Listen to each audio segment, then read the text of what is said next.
고기사단 천년의 서사시 한종수 지음. 기독교 세계와 이슬람 세계의 경계선에서 천년간 싸워온 기사들의 이야기 15번째 222페이지. 지은이 한종수. 서울에서 태어나 고려대학교 중문학과를 졸업하고 롯데관광과 한국토지공사 세종시 도시재생센터에서 근무했다. 어릴 때부터 거의 모든 분야의 역사에 관심을 가졌지만 전쟁사와 지속의 세계의 역사에 매료되었다. 가톨릭 신자로 청년 성서 모임을 하면서 가톨릭의 역사에도 많은 관심을 가졌는데 구어기사단 천년의 서사시는 새 관심사의 접점에서 탄생한 것이다. 새 관심사란 전쟁사, 지중해, 가톨릭. 빨간 책방에 소개되었던 스테디셀러 강남의 탄생을 비롯하여 서서울에 가면 우리는 읽고 싶다. 민주주의를 걷다. 세상을 만든 여행자들. 라면의 재발견. 제갈량과 한니발 두 남자 이야기. 2차 대전의 마이너리그. 미 해병대 이야기. 이스라엘 국방군 제7기갑여단사 등 다양한 분야의 책을 내놓았다. 역서로는 황관 이야기, 영락제 화해 질서의 완성, 제국은 어떻게 망가지는가가 있다. 영락제 화해 질서의 완성 23년도에 김순옥 언니.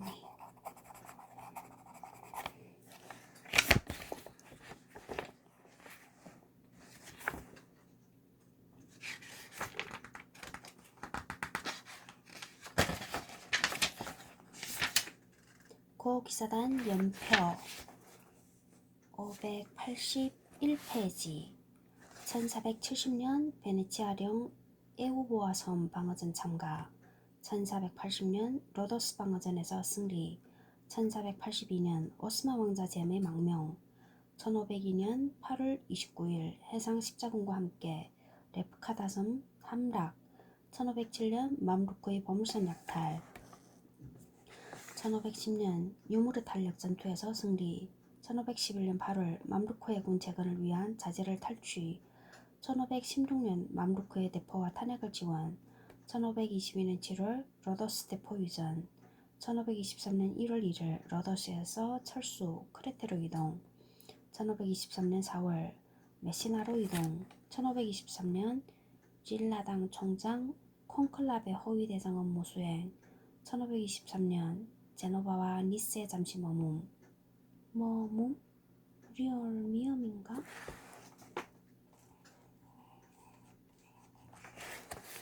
머물다. 미움 없이 미움이어야 되는 거 아니야?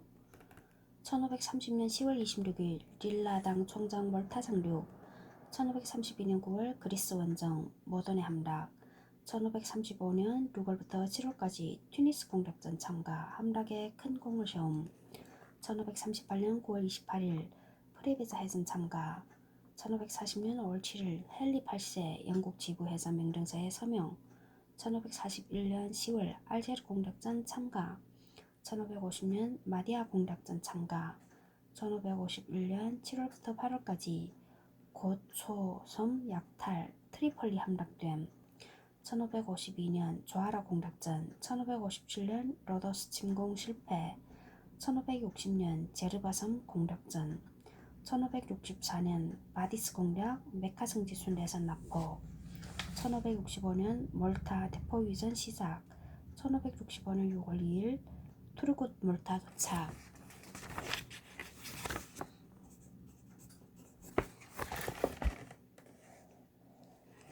(222페이지) 그림 고이에가 그린 빌라레 총장의 가상 전신화. 다른 길을 가는 두 기사단. 1302년 성지 탈환에 대한 미련을 버리지 못한 성전기사단은 기사 120명과 공수 500명, 지원병력 400명을 루아드섬에 배치하였다.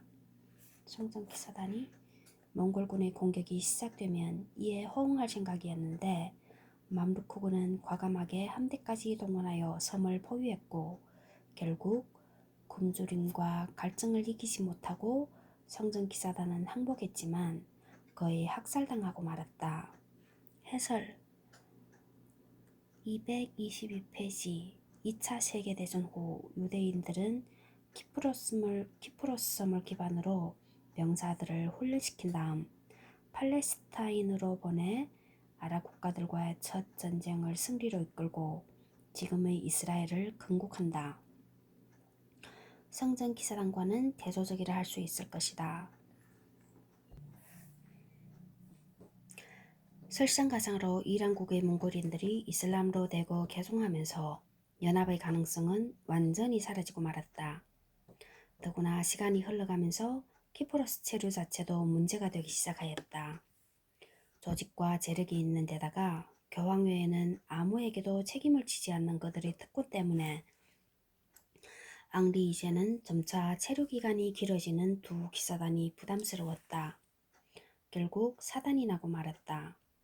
1306년 앙리 2세에 반대하는 키프로스 귀족들이 앙리 2세를 폐출하고 동생 아모리를 습정으로 초대하는 사건이 일어났는데 성전기사단이 이 반란을 주도하였다. 하지만 구어기사단은 앙리 2세를 지지했기에 다시 내전이 벌어졌다. 우트르메르에서의 대립이 다시 바다를 건너 재현된 셈이었다. 길지 않았던 이 내전에서 구어기사단은 콜로시성과 제당 공장을 성전기사단에게 빼앗기고 말았다. 구어기사단은 이제는 다른 곳에 거점이 필요하며 말에서 내려 배를 타야 한다는 현실적인 인식을 할 수밖에 없었다. 즉 이때부터 해상에서의 영웅적 행위, 즉 이슬람 세력을 상대로 한 해적업을 시작했던 것이다.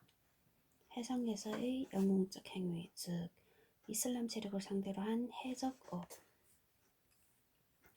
하지만 이슬람을 상대로 하는 한 유럽에서는 별 문제가 되지 않았다. 1312년 교황청은 아예 맘루크 세계와 교역하는 그리스도교 선박의 화물을 몰수할 수 있는 권한까지 부여하였다. 그 전해인 1305년 1296년부터 10년간 총장을 맡아 어려운 시기를 이끈 기욤 드 빌라레가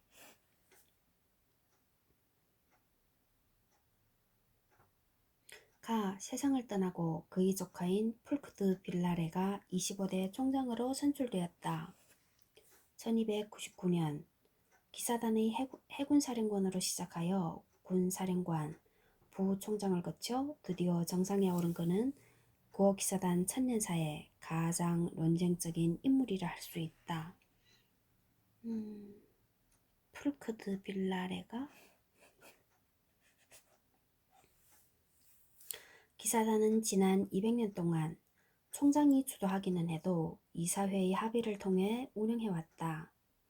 그러나 그는 이를 무시하고 마치 동방의 군주처럼 정권을 행사하려 했으며 이런 방식을 상당 부분 관철시켰기 때문이다.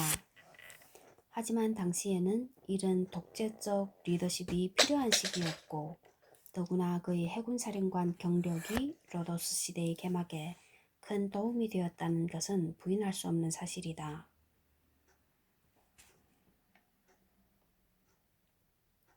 그들은 소아시아와 인접해 있는 로도스 섬을 점찍었다. 제주도와 비슷한 1407제곱킬로미터 넓이의 이 섬은 기후가 좋고 물산이 풍부한 데다가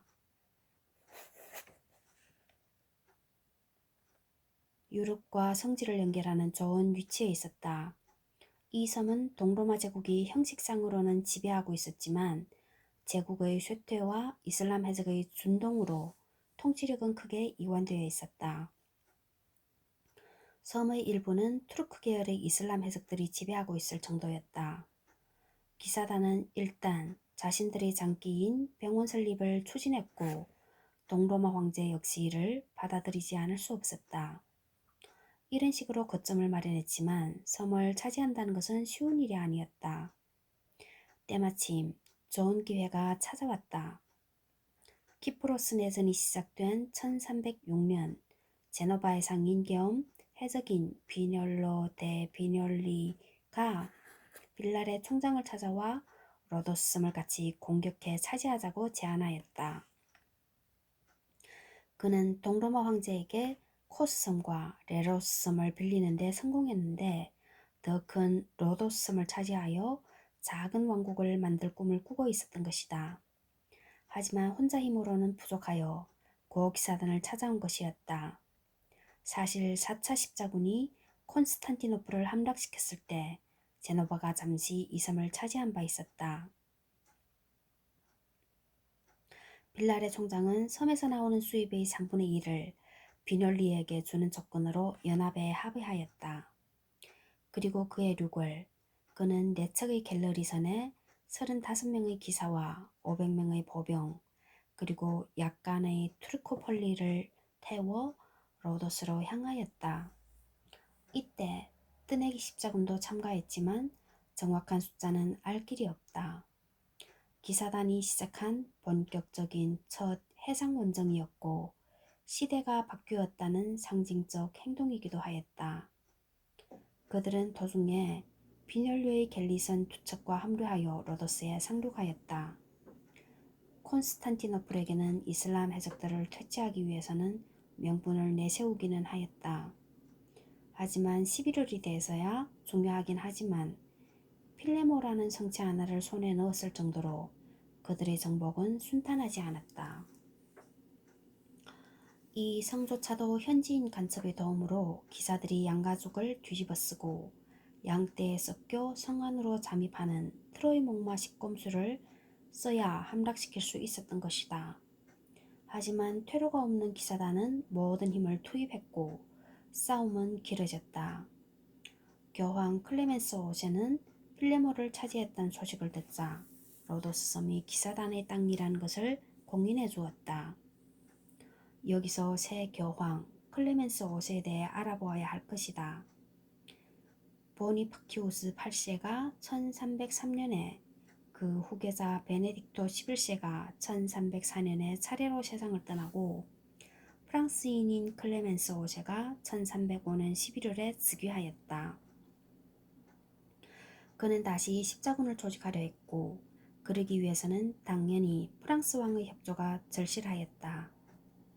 교황은 프랑스 왕 필리프 4세가 십자군 원정에 나설 수 있도록 영국 왕 에드워드 1세와의 분쟁을 해결해주고 프랑스 교회의 수입 1하를 원정 비용으로 쓸 수 있도록 할 정도로 배려를 아끼지 않았다.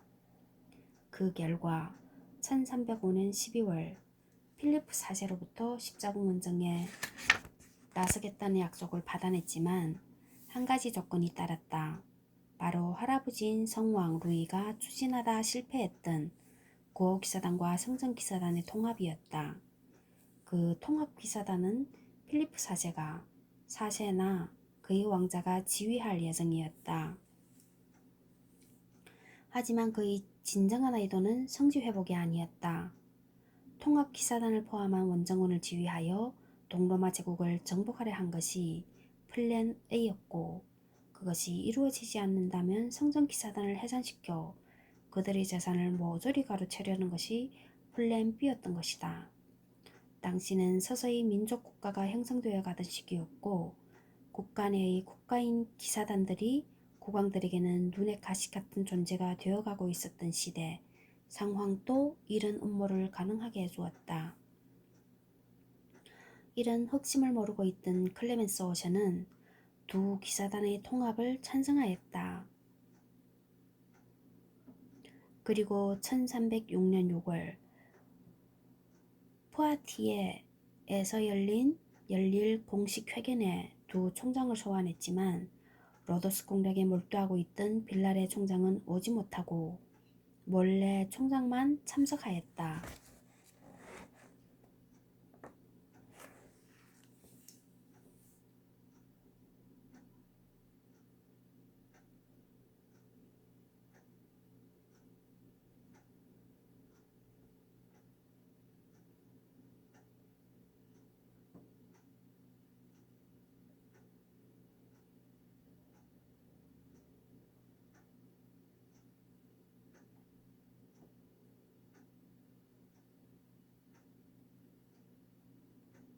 이른核심을 모르고 있던 클레멘스 오션은 두 기사단의 통합을 찬성하였다. 그리고 1306년 6월 포아티에서 열릴 공식 회견에 두 총장을 소환했지만 로더스 공략에 몰두하고 있던 빌라레 총장은 오지 못하고 몰레 총장만 참석하였다. 이까지 읽었구나. 필리프 사제는 왕자 하나를 성전기사단에 입단시키겠다고 제안했지만 몰레 총장은 정중하게 거절하였다. 왕자가 입단하면 다음 총장이 될 가능성이 컸고 기사단은 프랑스 국왕의 사유물이 될 가능성이 높았기 때문이었다. 이렇게 되자 필리프 사제는 아예 성전기사단을 멸망시키고 그 재산을 가로채는 플랜 B로 전환하였다. 그리고 성전기사단이 이단 행위와 비행을 저지르고 있다는 증거가 있다면서 이를 조사하라고 교황에게 요구하였다. 클레멘스 오션은 이를 몰래 총장에게 알렸고 총장은 분노하며 말도 안 된다며 극구 부인하였다. 교황은 그의 답변에 만족했지만 시간이 지나면 필리프 사제의 분노가 가라앉을 것이라는 안이한 판단을 하고 말았다. 1307년 5월 교황과 두 기사단의 총장이 프랑스에서 만났다. 두 총장은 통합에 반대했을 뿐 아니라 향후의 전략에 대해서도 다른 생각을 가지고 있었다. 구어기사단은 로도스를 정복하고 이를 거점으로 또 다른 거점을 확보하고 이후에 대규모 십자군을 동원해서 성지 탈환에 나서자고 제안하였다. 이에 반해 몰레 총장은 전면전을 내세우며 프랑스와 영국, 독일, 스페인 국왕이 힘을 합쳐 수만의 대군을 동원해 성지 탈환에 나서자고 주장했던 것이다. 그리고 성전기사단이 선봉에 서고 구어기사단은 병원 운영과 병참 등 후방 지원을 맡자는 제안도 덧붙였다. 하지만 이미 대규모 십자군은 인기도 없었고 국왕들의 이해관계 때문에 현실성이 없는 불가능한 주장이었다. 227페이지 성전기사단의 멸망과 구어기사단의 반사이익. 필리프 사제는 플랜 B, 정확하게 말하면 잔인한 음모를 실행에 옮기기 시작하였다. 그해 10월 12일 몰레 총장은 필리프 사제의 여동생 장례식에 참가하여 옹구를 맡아 프랑스 왕실과의 친밀한 관계를 대내외에 과시했지만 바로 다음 날 재상인 귀여움 드 노가레가 이끄는 필리프 사제의 부하들에게 체포되었다. 뿐만 아니라 프랑스 전역에서 동시다발로 체포 작전이 진행되어 무려 2,000명이 붙잡혔다. 주 죄명은 그들이 그리스도를 모욕하는 이단 집단이라는 것이었다.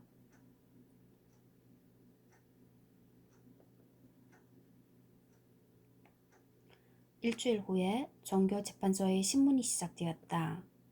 교황은 성전기사단을 구해보려 했지만 이미 자신이 아비뇽의 포로 신세가 될 정도로 주도권은 필리프 사제에게 넘어간 상황이었다.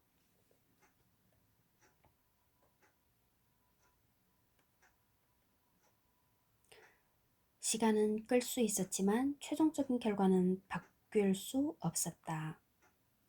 결국 성전기사단은 공식적으로 해체되고 1314년 3월 18일 파리에서 몰레가 화형을 당하면서 끝나는 성전기사단이 당한 비극과 필리프 사제와 클레멘스 5세가 얼마 후에 죽고 카페 왕조까지 폐절되는 몰레의 저주는 아주 유명하다. 그 때문에 푸코의 진자와 다빈치 코드 등 수많은 문학 작품과 영상물, 푸코의 진자, 다빈치 코드, 게임의 소재가 되었다. 하지만 이 책은 어디까지나 구어기사단의 역사이기 때문에 자세한 내용을 실을 수는 없고 독자들께서는 다른 책들을 참고하라고 할 수밖에 없음을 양해하시기 바란다. 당연히 구어기사단은 성전기사단의 멸망과 무관할 수 없었다. 구어기사단은 최대한 이 사건과 거리를 두려 하였다. 여기에 대한 해석 228페이지 최근의 연구에 의하면 필리프 사제는 구어기사단도 노렸다는 증거도 나오고 있고 실제로 1312년 개혁을 명분으로 협박한 적도 있었다. 구어기사단의 신중한 태도와 병원을 운영한다는 인도적인 면모가 화를 면하게 했다는 설도 있지만 아무래도 필리프 사제가 몰래의 화형 이후 7개월 만에 세상을 떠났기 때문에 화를 면했다는 추론이 더 설득력이 있다. 잘못하면 불똥이 자신들에게도 튈 수 있었기 때문이다. 어쨌든 성전기사단의 멸망에도 변호에도 거의 움직이지 않았음은 확실하다. 여기서 잠시 눈을 키프로스로 돌려보자. 1310년 성전기사단의 도움을 받았던 섭정 아모리가 암살당했으며 앙리 2세는 키프로스로 돌아와 구어기사단의 도움으로 왕위를 탈환하고 아모리를 도운 자들을 투옥시켰다. 그리고 1313년 앙리 2세는 키프로스의 성전기사단을 해체시키며 그들의 재산을 구어기사단에 넘겨주었다. 성전기사단과의 싸움에서 대부분 패했던 구어기사단은 이렇게 최후의 승리를 한 셈이다. 교황은 구어기사단이 성전기사단의 전철을 밟기 원하지 않았기에 1312년 5월 2일 그리스도의 대리인의 우려에 관하여 라는 직서를 발표하였는데 성전기사단의 자산을 구어기사단에게 넘기라는 내용이었다. 그러나 필리프 사제가 그것들을 공짜로 넘길 리는 없었다. 1313년 파리르 탕플을 비롯한 성전 기사단의 부동산을 사실상 강매하다시피 하였다. 그리고 구어 기사단에게 20만 리브르라는 거액을 뜯어냈다. 영국 왕 에드워드 2세는 성전 기사단이 런던에 보유하고 있던 템플 처치를 구어 기사단에게 팔아버렸다. 로마 아벤티노 언덕에 있던 성전 기사단의 성당과 부속 건물도 구어 기사단에게 넘어왔다. 프랑스의 성전 기사단은 거의 괴멸했지만 다른 나라들에서는 별다른 탄압이 없었기 때문에 생존자들은 이름을 바꾸고 잠적하거나 다른 기사단에 흡수되었는데 특히 독일인 기사들은 구어 기사단으로의 이적이 허용되었다. 특히 이슬람과의 최전선에서 국토회복 운동이 진행 중이던 스페인과 포르투갈 지부가 주목할 만하다. 스페인 지부는 기존 재산을 거의 유지하면서 몬테사 기사단으로 이름을 바꾸어 이슬람과의 싸움을 계속하였다. 1312년 포르투갈 국왕의 중재로 이름을 그리스도 기사단으로 바꾸고 계속 활동하였다.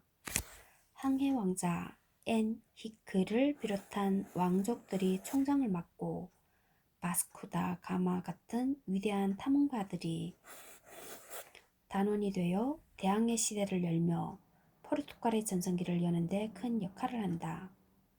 여러 역사책에서 성전기사단의 멸망으로 그 재산이 양도되었다고 썼지만 사실을 따지면 거의 유료 내지 강매였기 때문에 구어기사단에게 큰 실익은 없었던 것으로 보인다.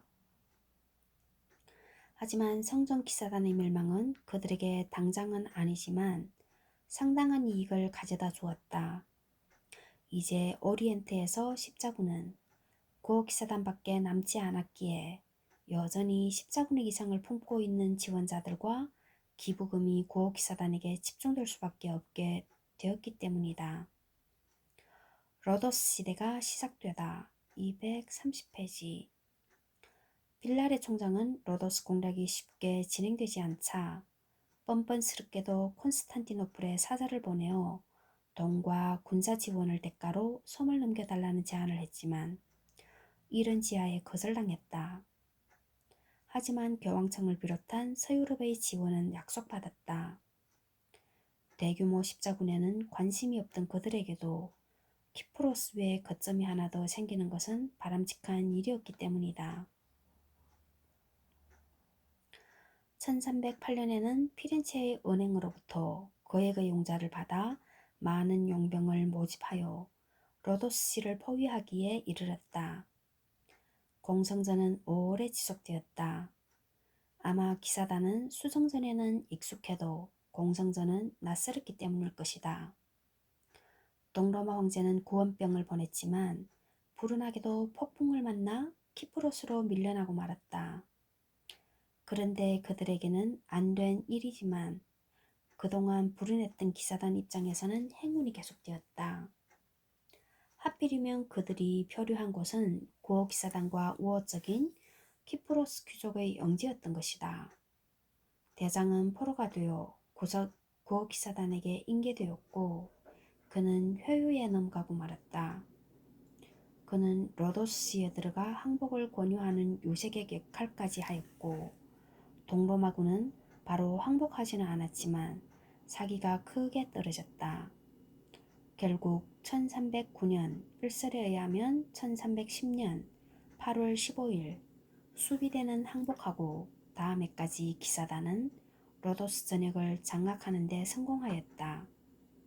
이제 고기사단은 예전처럼 예루살렘 왕국 내의 국가 안의 국가가 아니라 진정한 독립국가로 자리잡게 되었다. 기사단의 공식 명칭에서 첫 단어인 SOVEREIGN 이거 어떻게 했지?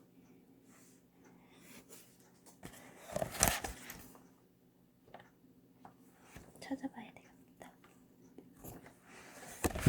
즉 주권이 나오게 된 이유는 로도스에 자리 잡게 된 이후부터라고 보아야 할 것이다. 그리고 이 로도스 기사당국은 예루살렘 왕국보다도 더 오래 지속된다.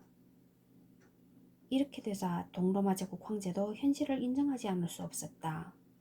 또한 앞서 이야기했지만 앙리 2세의 포교와 성전 기사단의 멸망으로 인한 반사 이익이 이어지면서 그동안 계속된 실패로 침체되었던 기사단의 기세는 완전히 반전되어 황금시대가 열렸다.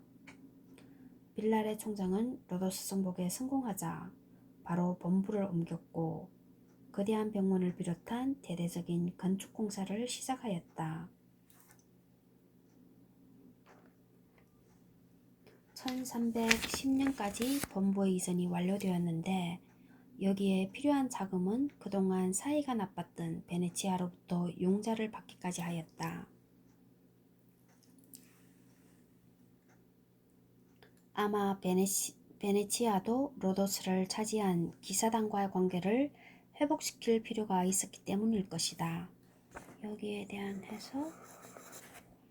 그럼에도 불구하고 기사단과 베네치아와의 관계는 냉랭했고 오스만과의 관계 때문에 베네치아 공화국 정부는 자국 귀족 자제의 기사단 입단을 허용하지 않았다. 사족일지 모르지만 1234년 베네치아가 로도스를 점령하려 했다가 실패한 적이 있었다.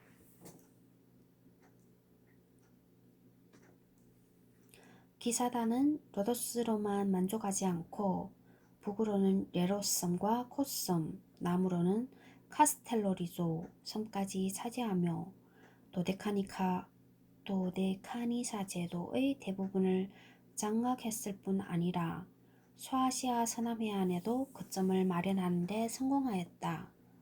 기사단은 동업자 비놀라에게 촌락 2개를 주었다는 설도 있고 그냥 무시해버렸다는 설도 있는데 어떤 것이 사실인지는 확실하지 못했다. 로도스 섬은 헬레니즘 시대에 동지중해 교역의 중심지로 번성해서 크지 않은 섬임에도 거대한 부와 해군력을 자랑했으며 고대 세계 7대 불가사의 중 하나인 거상에 세워진 것도 이 시기였다. 이른 번영 덕분에 로도스 섬에는 각종 학교 및 연구소가 많이 들어섰고 학문 분야에서 로도스의 명성은 아테네에 버금갈 정도였다. 특히 법률과 천문학, 기계공학에서는 당대 최고 수준이었다. 로마에서 최고위의 귀족들은 아들을 가르칠 가정교사의 출신지를 따질 때 로도스 출신을 아테네 출신 다음으로 높이 평가했다는 사실이 이를 증명하고도 남는다. 아테네 출신 다음으로 로도스 출신은 두 번째로 높이 평가했다는 것. 카이사르도 젊은 시절 로도스에서 유학한 적이 있고 티베리우스 황제도 한때 모든 공직을 내놓은 채 이 섬에서 7년이나 응가한 적이 있었다.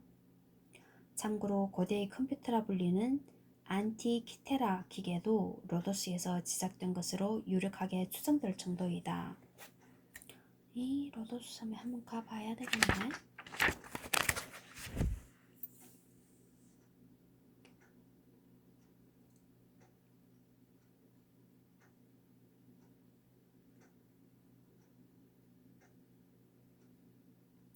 이렇게 화려한 문명의 중심이었던 로도스도 동로마 제국 이후에는 점차 쇠락하여 14세기 초에는 평범한 섬 중 하나, 아니 해적들의 소굴로 전락해 있었다. 그러나 기후가 온화하고 토질도 좋아 농사가 잘 될 뿐 아니라 전략적으로 이집트, 시리아, 소아시아를 연결하는 해상 무역로를 통제할 수 있었던 로도스의 전략적 중요성은 언급할 필요조차 없는 것이었다. 풍부한 실전 경험과 높은 수준의 조직력과 기량, 그리고 상당한 자금력과 왕성한 전투의 질을 두루 갖춘 구호 기사단이 이 섬의 지배자가 되었다는 것은 아주 중요한 의미를 가지는 것이었다. 그들은 거의 멸망 직전인 동로마 제국을 대신하여 이 지역의 방패 역할을 대신하게 되었다. 구체적으로 말하면 기사단은 가장 먼저 로도스에 있던 해적들의 근거지를 일수하고 주변의 무인도에 초소를 많이 세워 현지인들을 고용하여 경계망을 구축하고 군사적 보호를 제공했던 것이다. 로도스뿐 아니라 도데카니사 제도 중 니시로스 섬에는 견고하여 고급 건축자재로 사용되는 바나미, 레로스 섬에는 질 좋은 대리석이, 시미섬에서는 좋은 술과 천연 스펀지인 해면이 생산되었다. 천연 자원뿐 아니라 섬 주민들 중에는 우수한 조선공과 선원, 잠수부가 많아 기사단이 앞으로 해양 세력으로 변신하는 데 도움을 줄 수 있는 인적 자원도 풍부하였다. 이런 인적, 물적 자원을 활용하여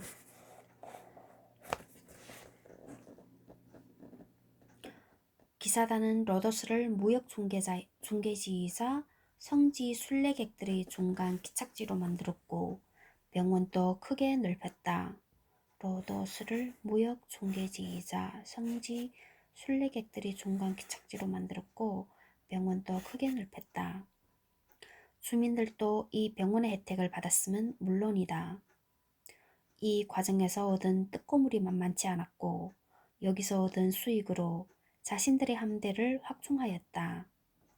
그리고 그 함대로 이슬람 상선들을 습격하는, 좋게 말하면 통상 파괴전, 나쁘게 말하면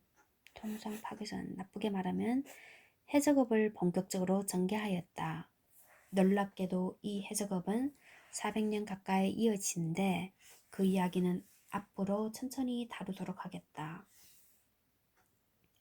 여기서 잠시 당시 인접한 소아시아의 상황을 알아봐야 할 것이다.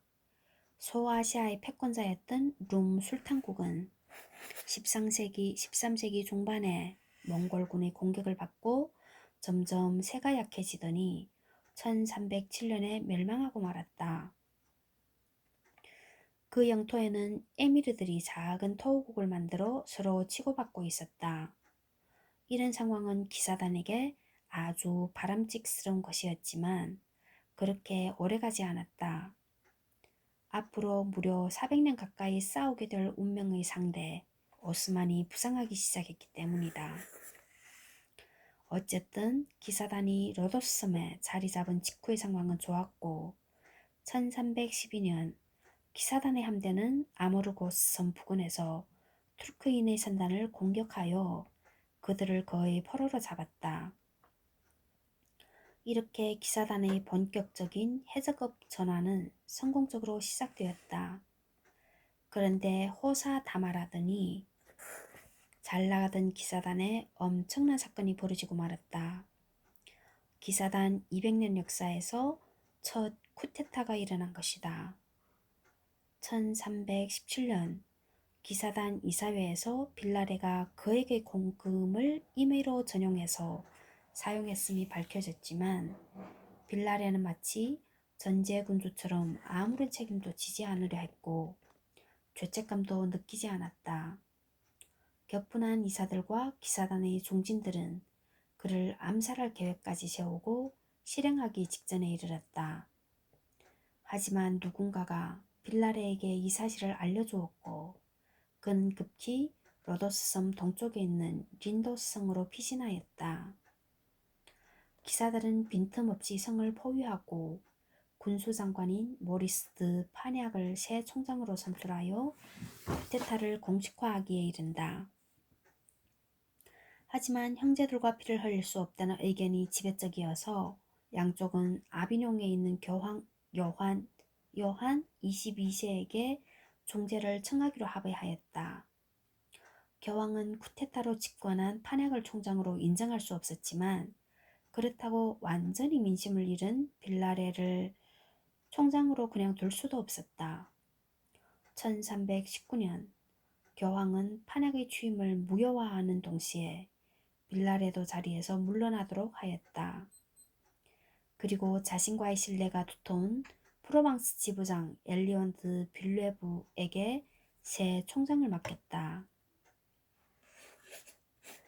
천년 기사단 역사에서 극히 드물게 교황이 직접 개입하여 총장을 세운 경우인데 빌레부는 1346년까지 그 자리를 지킨 장수 총장이자 로도스 시대의 기틀을 다진 명총장으로 평가받는다. 빌레부 총장의 초상화 235페이지. 파넥에게는 키프로스 지부장을 빌라레에게는 카푸아 지부장을 맡도록 하였으나 워낙 인심을 잃은 빌라레는 부하들의 불복으로 그 자리조차 앉지 못했다. 결국 그는 고향으로 돌아가 쓸쓸하게 여생을 보내다가 1327년에 세상을 떠났다. 로도스 기사단 국가의 창건자라는 엄청난 공로에도 불구하고 수신에 실패한 빌라레는 초라한 최후를 맞이했으니 기사단 천년 역사에서 가장 논쟁적인 인물이 된 것은 당연하다 하겠다. 비가 온 다음에 땅이 굳는다는 속담대로 기사단은 초유의 쿠데타로 인한 후유증을 극복하고 로도스의 황금기를 열어간다. 여기서 표면적으로 보면 쉽게 납득할 수 없는 일이 벌어진다. 빌레브는 기사단 천년 역사에서 아주 드물게 교황이 직접 임명한 총장이었는데 무려 13년 동안이나 본부가 있는 로도스 섬으로 가지 않고 부재 총장으로서 유럽에 머물렀기 때문이다. 하지만 그는 자신의 보신만을 위해 편안한 유럽에 머문 것이 아니었다. 로도스와 주위 섬들의 정복, 성전 기사단의 재상과 인원, 인수로 몸집은 엄청나게 커졌지만 그에 따른 부채도 크게 늘어났기 때문이다. 거기에다 로도스의 병원과 성체를 개축하는 데도 엄청난 비용이 들어갔다. 또한 유럽의 군수들에게 새롭게 시작하는 고기사단의 위상을 재정립할 필요도 있었다. 그는 13년 동안 이 문제들을 대부분 해결하고 로도스로 돌아갔다. 그 사이 로도스는 사령관 알브레히트 폰 슈바르츠부르그가 지키고 있었다. 그는 단원들의 기대에 부응하여 1319년 벌어진 해전에서 투르크인의 함대를 크게 격파하였고 적어도 당분간은 로도스에 대한 위험을 제거하는 데 성공하였다. 1332년에 빌레브는 로도스로 돌아왔고 앞으로 기사단의 역사에 큰 영향을 미칠 중요한 정책을 실행해 옮겼다. 언어별로 부대를 나누고 임무를 맡기는 방식으로 전환하기 시작한 것이다. 프랑스어권 출신은 병원장을, 이탈리아권 출신은 해군을, 스페인어권 출신은 군수장관을, 영어권 출신은 트루코폴리를 맡았다.